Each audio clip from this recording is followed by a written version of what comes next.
I love Nintendo, namely The Legend of Zelda. If you haven't heard of it, then open your eyes, because you clearly have been asleep for 100 years, or 32 years at least. The Legend of Zelda series is, well, legendary. The stories, the world building, the quirky and unique character designs, the fun settings, and the cool creatures that you meet in them, the action, the magic, the adventure, the music. God, the music is so good. Oh, and the unique experience each game brings to the table. Like, some games are more lighthearted and cute, some are more dark and edgy. Seriously, there is something for everybody in this series. And it's wonderful. So why am I talking about a video game on this channel? This isn't the leaderboard.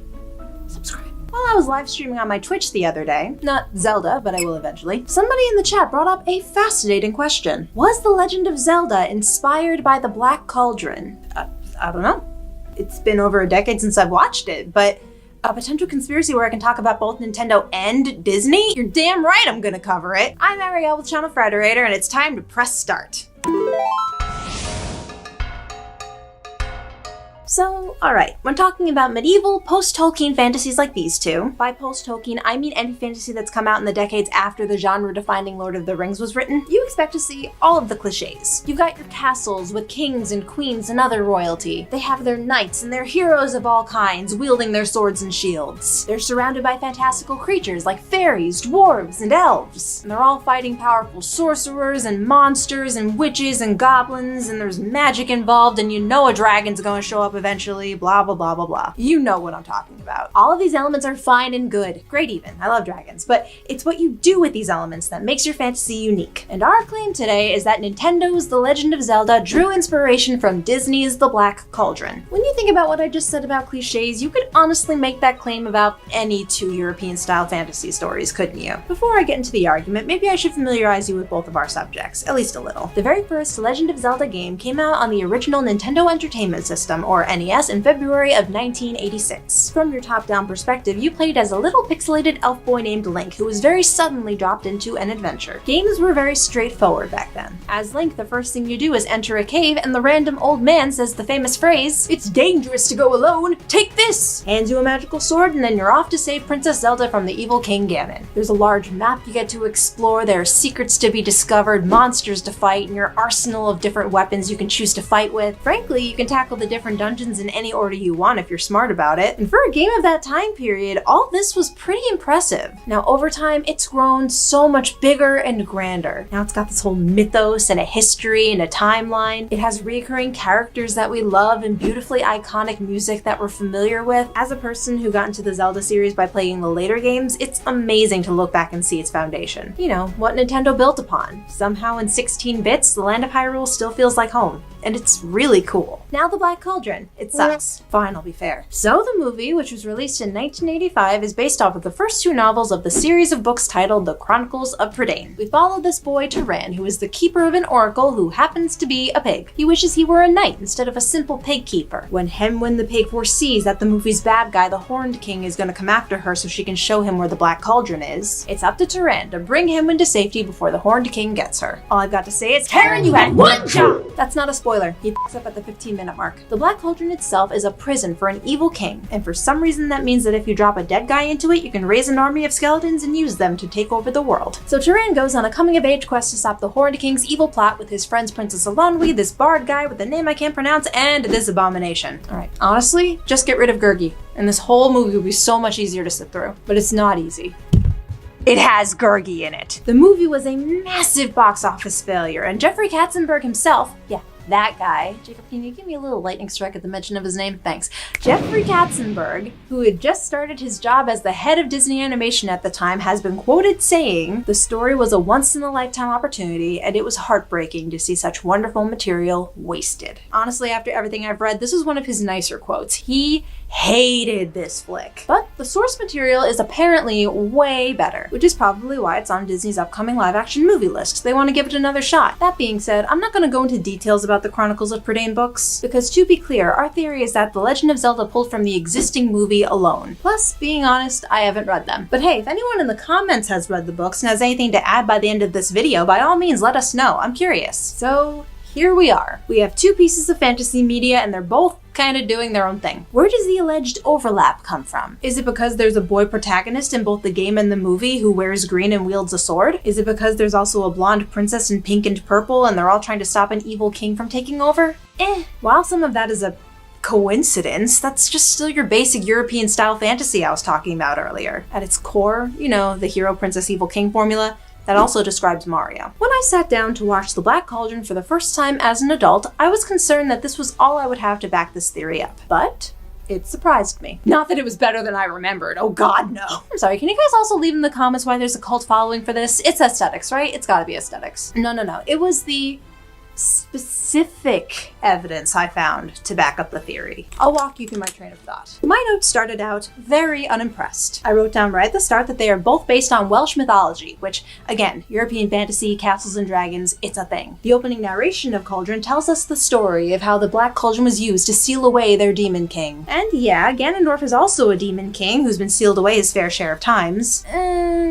Okay, but how many times have we heard that one? Terran wears a green tunic, we got that. He wants to wield a sword, he wants to be a hero, he wants adventure in the great wide somewhere. They mention he has courage, but that's grasping at straws. I'm a reporter, I need something big! Lots and lots of complaints about Gurgi, and I questioned why they would name a pig hen when they live on a farm. That's gotta be confusing.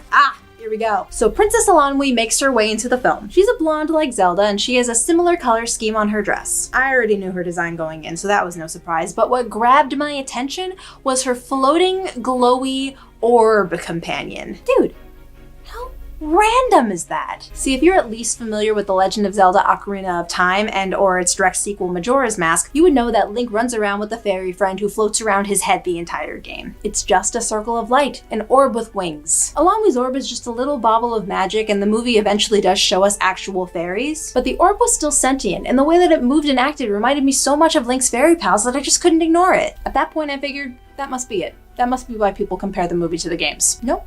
That's not all. Right after we meet Elanwi, a few minutes later, Terran finally finds a sword. I'm thinking, whatever. He got himself a sword. No. Actually, it's not just a sword. It's a magic sword. I mean, we've seen magic swords before, but that's not often the case. Like, swords are already weapons, so giving them magic is kind of overkill, isn't it? In the original Legend of Zelda game, the sword would shoot out beams across the screen at the enemies, so it was magical too. Oh, and the Master Sword that Link famously wields, it holds the power to defeat evil. It's the only sword that can defeat Ganon. The Black Cauldron had my attention, but I didn't think it would get any better than the floating orb. And then it got better than the floating orb. I am not joking. There is a pot smashing scene. There is a scene where Terran smashes a bunch of pots. Not even in anger, his magic sword just starts going ham on them until they're all shattered around his feet. I can't be the only one who thinks that's funny. If you're not familiar with Zelda, it might not be as funny to you. I'm gonna have to explain the joke. Okay, so in the Legend of Zelda games, to stock up on free supplies or to straight up rob people of their money, you can pick up and throw or smash any pots that you find. If you've been on the internet for a while, you've had to have seen at least one meme of Link's urges to go into people's homes and break their pots. Terran smashes pots? Theory confirmed. Oh wait, no, not yet. I have one more thing for you. So the rest of the movie rolls on by. I hated it. It ends abruptly, and then I just sat there for a little while on my phone, just letting the credits roll and letting the music play. Eventually I got up, I turned off my TV, and I walked away. And as I was making tea in my kitchen, I found myself humming Saria's song from Zelda, the song that plays in the infamous Lost Woods. It's a very popular Zelda song, listen.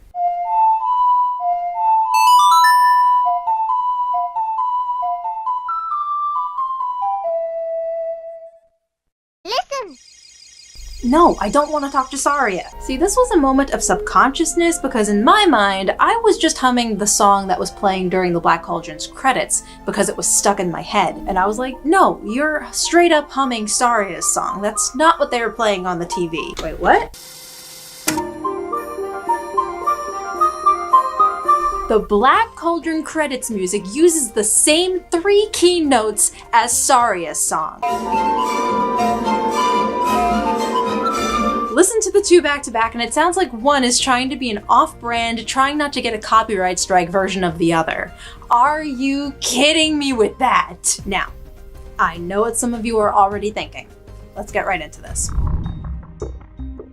What I realized when introduced to this theory is that when people ask this question, they are referring to the original 1986 NES Zelda game that I was talking about before. This is probably because both Zelda and the Black Cauldron came out around the same time, but too close to the same time. Usually the answer to this question is a solid no. Black Cauldron is a 1985 film, remember? Development on the original Legend of Zelda started in 1984. Unless Zelda's creator Shigeru Miyamoto had an in with Disney and knew what they were working on, there's no way Nintendo would have seen the movie in time to make any changes. In fact, the Black Cauldron may have been released in America in '85, but it reached Japan in '86 when Zelda was already on the shelves. So, the magic sword, the colors of their outfits, the Demon King, those are all just coincidence. However, the floaty glowing orb fairies didn't appear in The Legend of Zelda until Ocarina of Time in 1998, and Breaking Pots started with The Legend of Zelda: A Link to the Past in 1992. The Black Cauldron had been out for a while then, so who says they didn't look back at this forgotten Disney movie and go, hey,